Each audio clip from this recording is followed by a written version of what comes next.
Assalamualaikum dan salam sejahtera. Anda sedang menonton rakaman khas agenda Awani di GMM, Global Movement of Moderates, dan saya berterima kasih kepada GMM Foundation untuk membolehkan saya berada di sisi sidang meja bulat mereka membicarakan tentang demokrat Islam.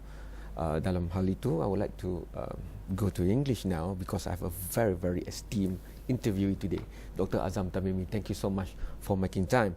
Now, Dr. Azam is a scholar, Dr. Azam is a researcher, Dr. Azam is an author and writer, but first and foremost I identify with Dr. Azam because Dr. Azam operates also as a broadcaster. Dr. Azam presides over his own talk shows. He has 2, I only have 1, and that's only 5 out of 7 days. But we're talking about a huge issue here, which is to look at Islam and how the contestation of what Islam represents is now happening, especially in the political sphere. A lot of people look at political Islam in a lot of perspective, but if you put on top of that democrat Islam or Islamist Democrats, for example, it gives a lot more layers to it. So if I can borrow your presentation and your deep insight into this, especially being born in Palestine but now a British citizen, how do you look at this issue? Because I think for the major part of your presentation today at this round table, you went back into history because that will give context into how we should see things now. Or is that just a way for you to present, or do you feel that we have to go and understand where we come from to discuss this issue? I think history is very important. We cannot understand today or plan for tomorrow unless we remind ourselves of where we've come from and why we have the phenomena that we are trying to tackle. History also is of the essence because it helps us understand and simplify things that become so complex with the passage of time.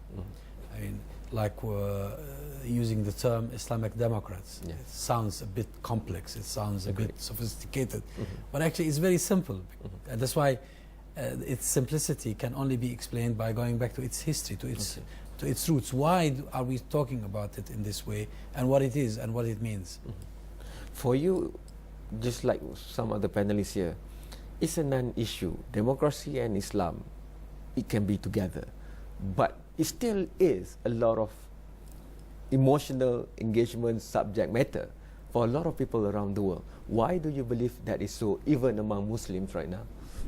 This will always be the case throughout the history of Islam. Since the death of the Prophet ﷺ, Muslims have had disagreements on interpretation of both text and event, and that's inevitable. But what really matters is how do we settle our disagreements on understanding the text and on understanding the event, on our interpretations. The mechanism has to be peaceful. Because if we don't agree on a peaceful method or mechanism of settling our differences and our disagreements, then we will resort to violence and we will start killing each other. This happened in the early history of Islam toward the end of the Caliphate of Uthman radiallahu an, then during the Caliphate of Ali, and it hasn't stopped since then.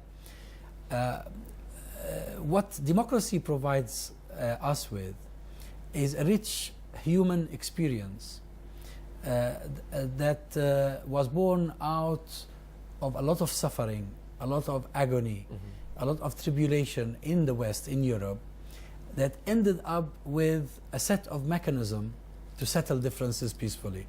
This is what democracy is about. Democracy is not an ideology, and people who believe that Islam is incompatible with democracy, they believe so because they consider democracy an ideology in parallel to Islam, which is also an ideology, or part of it is an ideology. I don't see it this way. I see democracy simply as a set of mechanisms and procedures to settle differences in a peaceful manner. In governance, it means giving us the choice, giving us the opportunity to choose our governments, to make them accountable, and to replace them periodically. It needs a bit more insight to really fully go with what you have said. But to a lot of people, the labels mean a lot of different things, and some would not even go as deep as what you have said just now. So, for example, people might be thinking if you get enough majority votes, anything liberal, and liberals now also sometimes being seen as very more as an antithesis to the Islamic principles rather than going together with it. So, while Islam is trying to find its new footing in the modern world, all these differences has got to come to one point. There must be negotiation, that what you alluded to. However, we've seen extremism. We've seen how that has caused the good name of Islam to also be interpreted differently. So how do you think is the best way to move this forward inside a nation, between nation, and among the whole population of the world? You see, that's why it's important when we talk to people about concepts to go back to their roots and explain how they developed. Democracy in the Western experience was the answer to the theocracy that they suffered from. Mm-hmm. But that, for their context, could not happen without secularization. Okay. Secularization was the process of disengaging the political from the religious, simply because the religious in their case was a nightmare. Okay. Now, in the Muslim side, on the Muslim side, this is not the case at all. The religious and the political were never at odds with each other. Mm-hmm. Actually, secularism came to much of the Muslim world through colonialism, because the colonials thought this was better for us, mm-hmm. or better for them, actually, mm-hmm. in trying to deal with us. Therefore, we must explain the concept correctly, and then explain the benefits of the concept. Mm-hmm. We are left with alternatives, very limited choices. We either do it peacefully or we do it in a violent way. Okay. Now, ultimately, every society agrees on a minimum set of rules. And this has to come through people consensus, people agreement. There's nothing like the ballot box to do it. Yes. A Malay society or a Malaysian society, which has its own tradition, has its own history, will eventually agree on a certain format. Mm-hmm. Provided this format is not imposed on the people, but is chosen by the people, okay. Then people will live with it. Okay. Now, similarly, if we talk about Saudi Arabia, if we talk about Egypt, if you talk about any society anywhere in the world, democracy is a process that gives people the opportunity to live their lives according to the norms and the traditions they accept in general. Okay. I have to go for the first break, but once we are back, the contestation now, more often than not, especially in the democratic setting, happens in the political arena. How do we see Islamic Party and Islamists within the political contestation arena represent Islam is very, very crucial. On top of that, we have the layers of different generations. The Gen Y is supposed to look at things very different from how Gen X looks at it. I want to maybe tap into your deep understanding of what's happening in the Middle East and also the Arab Spring to help us understand that better, that after this short break.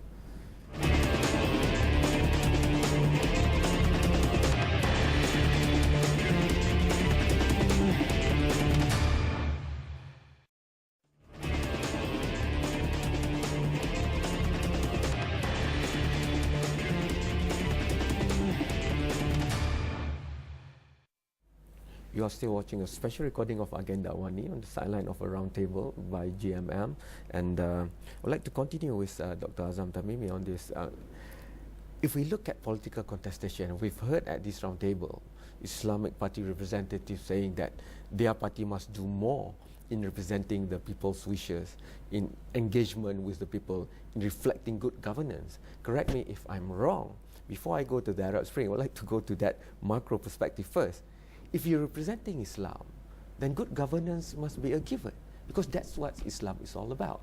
Before you talk about what the people cannot do, you must bring the sweet smell of justice that Islam promises every human being, not just Muslims, on the earth of that. So why is it that we're now rethinking how the Islamic Party represents Islam when that should be something that's automatic for anybody espousing Islam?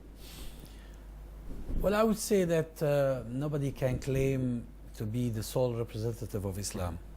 We all endeavor, if you believe in Islam as a way of life, and if you believe in Allah subhanahu wa ta'ala and you want to please Him, then you endeavor to live that Islam in your own life, and you want also others to share it with you. Okay. Now the beauty of the democratic practice is that it puts you to the test, because it's not about slogans, it's not about empty promises, it's about making a change. So even if you call yourself an Islamic party, or you call yourself Al-Ikhwan al-Muslimun, or you call yourself whatever you want to call yourself, if there is election, and if it is a fair election and honest one, the electorate will judge you on the basis of what you've done, yes, rather than what you have said. And you have to accept that, and acknowledge that you haven't done well, and you have to try better in the future. But nobody should expect the people to elect them simply because they have Islam in their name, or because they give a khutbah, or because they give a fatwa. It doesn't work this way, and it should never work this way. But that's still happening. It's still happening greatly, because some Islamist politicians believe that they are bringing the word of the divine and translating that into the modern world. They should be understood rather than misunderstood, because they're carrying the gospels of truth and they're reflecting on it. And if only people believe them for 1 second and see them for what they are, then all of the people would follow them. This dichotomy of thinking, I think, is one of the main gaps between Islamists that are pushing for what they are representing to the electorates that you have spoken about. Well, you are right, but that sort of mindset doesn't exist only in Islamic parties. It exists in every sort of political party. Look at the Western political parties, whether you're talking about socialists or you're talking about capitalists. Politicians always claim they know better. They always claim they are the source of inspiration for their populations. But then the populations eventually, during the election, decide whether they want them or they don't want them. Yeah. Tony Blair took Britain to a war, which everybody says now was a wrong war. Yeah. And it cost so many lives. But when he spoke at the time, he spoke as if he was speaking for the divine. George Bush did the same at the time. So it's a human mindset. This is something wrong with the way of thinking. It exists within Islamic parties as well as with other parties, because we are all human beings. And the way to rectify this is it happens at two levels. The level of the party itself. I don't think any respectable member of a party will accept a leadership that claims to have a divine and absolute say on everything. That's impossible. We are human beings, and that's why we have in Islam the concept of ijtihad, which means that my opinion could be right or could be wrong, but I endeavor to make an opinion on things. The second level is the level of the nation, and the nation will eventually decide, and it should never give an opportunity to someone who claims to be divinely inspired or to have an absolute final say on things. Otherwise we will end up with another Hitler, with another Mussolini, with another Tony Blair, and another George Bush. Okay. If I link that to Arab Spring, a movement that captured imaginations of millions, not only in West Asia or Middle East, but around the world. Young people going out to ask for change and reform. And the problem is, with hindsight now, looking back, how do you translate that purity of motive just to have a better life for everybody? We know how it started in Tunisia with repression. A young man just wanted to do and help the family by selling fruits or vegetables and not allowed to do so. But from then on, after the regimes have fallen, it's not that clear-cut and clean of a transition to the form of governance. Because that will have to go back to that contestation, that representation of grouping, we call it political parties. So how do you see that with hindsight now? See, a revolution in the beginning erupts because there is consensus on one issue. And that is the issue of the necessity of change. This is what we saw in Tunisia, what we saw in Egypt, what we saw in other places. But then once the process of change happens and it goes on, people will start seeing their differences, and will start having disagreements, and some will start thinking about who wins and who loses, who gains and who doesn't. And this is what happened in Egypt. We saw that the Arab Spring was delivering the Muslim Brotherhood to power. Some of those who supported the Arab Spring and the revolution in the beginning felt they were going to lose. They sided with the military and with the despotic regimes in the region like Saudi Arabia and the United Arab Emirates, and acted and became part of the counter-revolution. This is part of the cycle. I'm not, by the way, pessimistic or put off by what we have seen in Egypt or we see in other places. This is exactly what happened in France over a century until the French Revolution delivered its fruits, and what we saw in Latin America in the 70s when there were counter-revolutions. Okay. I'd like to delve more into Arab Spring, but I have to go for this last break. But once we are back, let's look at the rise of extremist thinking and movement. ISIL, or now just IS, has really perplexed a lot of people. And we have always believed that in Southeast Asia we are relatively very moderate as compared to maybe some other places in the world where Islam is being practiced. But now, even from Malaysia, we have volunteers going all the way to the Middle East just to join IS and fight their fight and strap bombs to their body. This is very shocking to a lot of people here. So how do you see the popularity of IS, which seemingly, from reports, is gaining wider and wider acceptance around the world? And how do we combat that? What would moderate movement like this, grouping of the round table, should play a bigger role in stemming that particular tide that's moving towards extremism? That we'll discuss after this last break.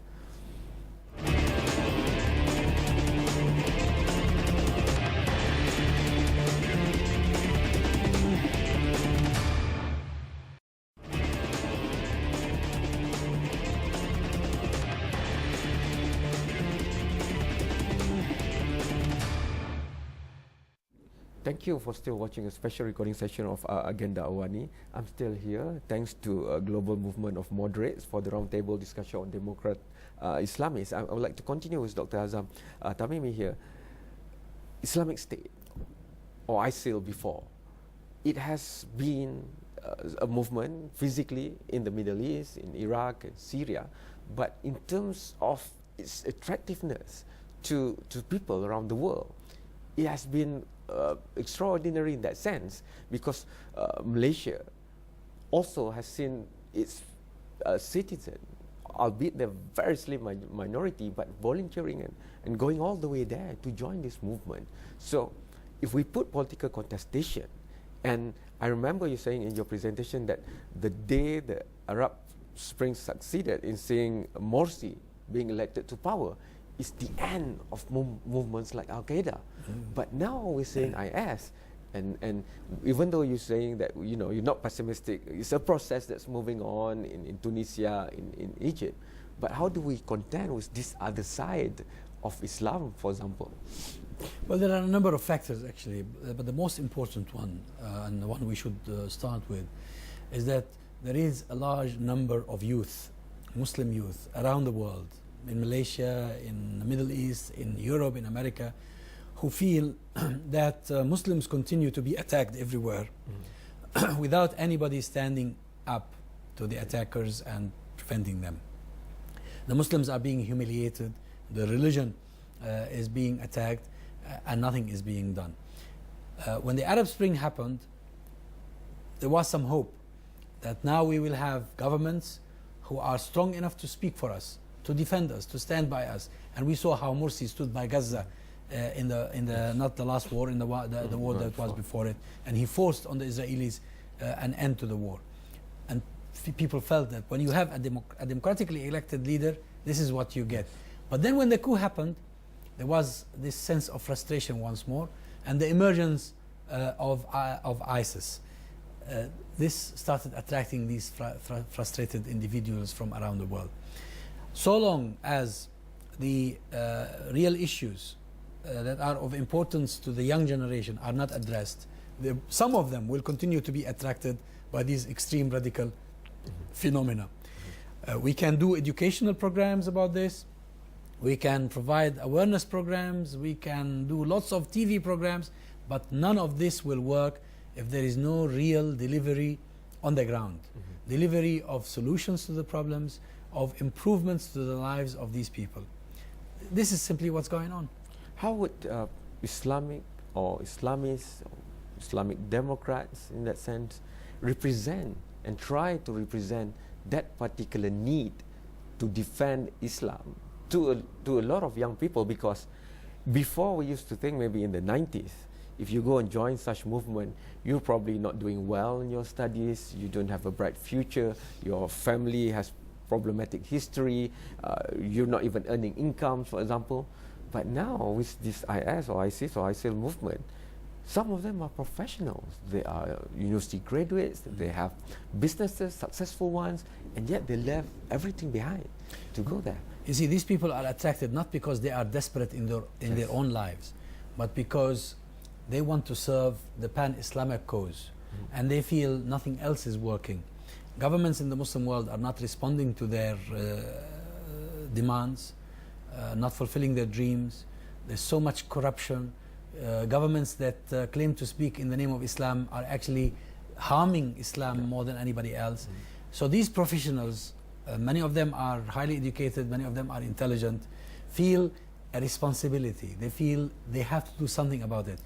And they imagine that ISIS provides them with a platform, simply because the other platform has been closed down. Now, our responsibility is to continue to talk, to continue to explain, and to continue to struggle for peaceful change. But if that doesn't happen, unfortunately, there is very little we can do. Okay. I want to move on to the reality or real politics. In Europe, for example, you've said that, you know, for the longest time, we envy Europe, we look at America for the democratic process they have in the choice of electorate, determining who their leaders are. And they can put that leader into accountability because of the justice system and whatever they have.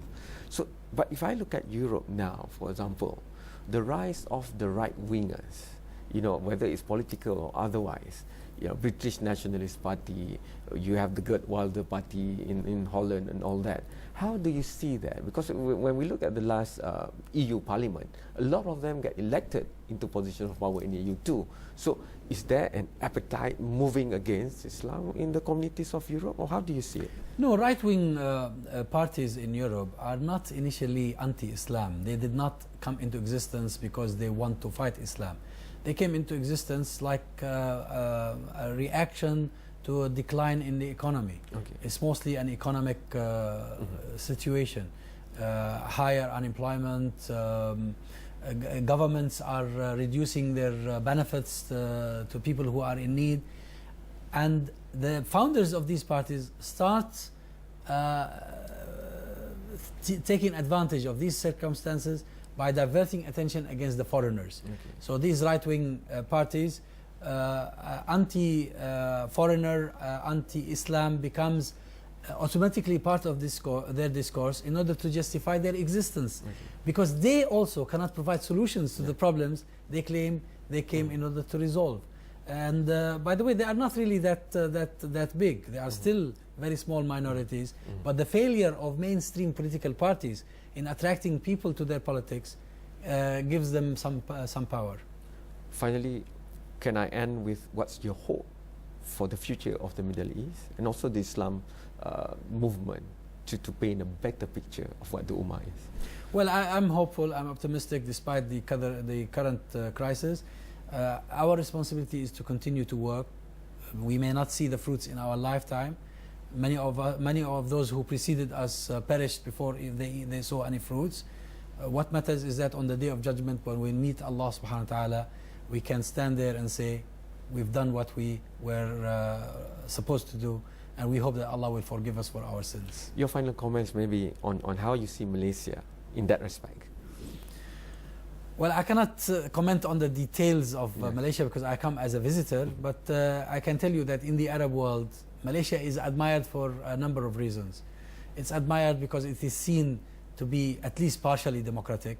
I cannot say it's fully democratic, but there is some sort of a democratic process. It is admired because it is seen as an advanced country compared to many other Muslim countries. It is seen because generally people here the standard of living is comfortable, relatively or comparatively speaking, and therefore Malaysia is looked at by some people in the Middle East as a model in process, as a model that has a lot of potential to even be better in the future. And where moderate discourse can happen at any time. Yes, Thank you so sure. much, Dr. Azam Tafibi, for making time.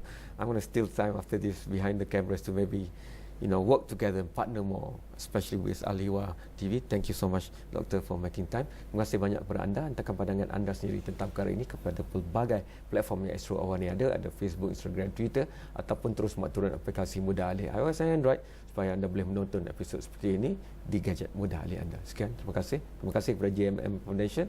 Jumpa lagi. Thank you so much. Okay, welcome. It's a pleasure.